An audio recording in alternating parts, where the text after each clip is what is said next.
Hey YouTubers, Muskrat Jim here again, and today I want to do something a little different. Recently I was told a traditional native story by an Ojibway elder who lives in Northern Ontario.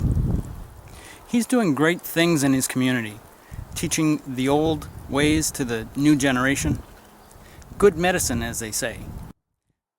So come along and listen to the story of the Birch Tree, as told by Ojibway Joe.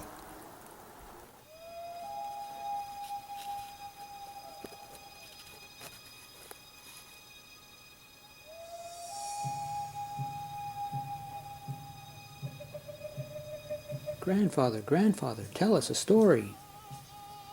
Come, sit, and listen well, my children. I will tell you the story of the Weegwas, the birch tree. The old medicine man asked the beautiful Weegwas to watch his camp while he went out to check his traps. Weegwas promised to stay awake and watch the old man's camp.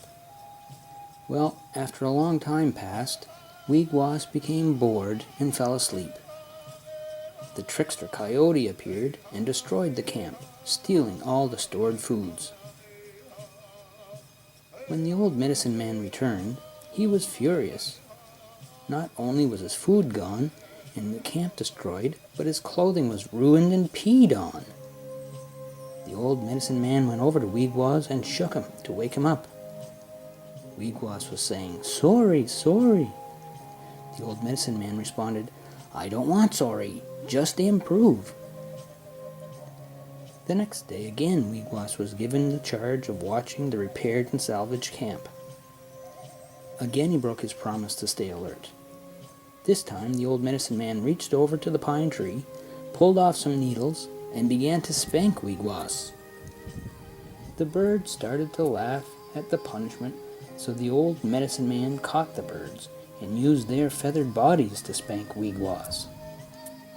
"From this day forward," the old man said, "all your descendants will carry the markings of your broken promises." When we see a birch tree today, it has the markings of the pine needles and the mockingbird's imprints. Weegwas, to this day, has never broken his promise to help the two-legged people, and every part of the birch tree is a gift to us. Weegwas gives us of its outer bark for containers, canoes, writing paper, oil, and fire. He gives of his inner bark for food. His wood is for tools, and for fire for warmth. His leaves are for tea and medicine. And he gives of his sweet sap for nourishment. As Weegwas promised to help the old medicine man, he continues to help us today. Weegwas, even in its dying days, still remains true to his promise. One of the greatest medicines we are given is the last remaining medicine of his life, given in the form of a fungus for cancer treatment, called chaga. We Ojibways call it shaga. The word comes from shaga chigun, meaning like a crab. A crab takes anything with its pincers and doesn't give back. When the crab pinces, it will sacrifice its own claws before letting go of its gift. Chaga, or shaga, is similar. Chaga will attach to a dying Weegwas and take all of its life force, growing bigger and bigger, blacker and blacker, and will not release easily from the Weegwas. If you're lucky to find some chaga, make some tea. It will help you in many ways. It is the last gift of the birch tree, more life for the two-legged people. So there you have it, an Ojibway story to build an appreciation of the birch tree, the Weegwas. I hope you liked it. The Ojibway children have given me a name as well. It is, I'll have to read it here, Chinibi Wabaganoji.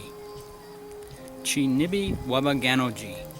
It means big water mouse, which really means muskrat. So that's really cool. So thank you very much.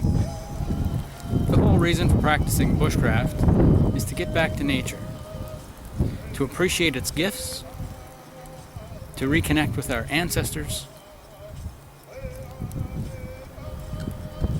and to practice the old ways. So until next time, this is Muskrat Jim signing out.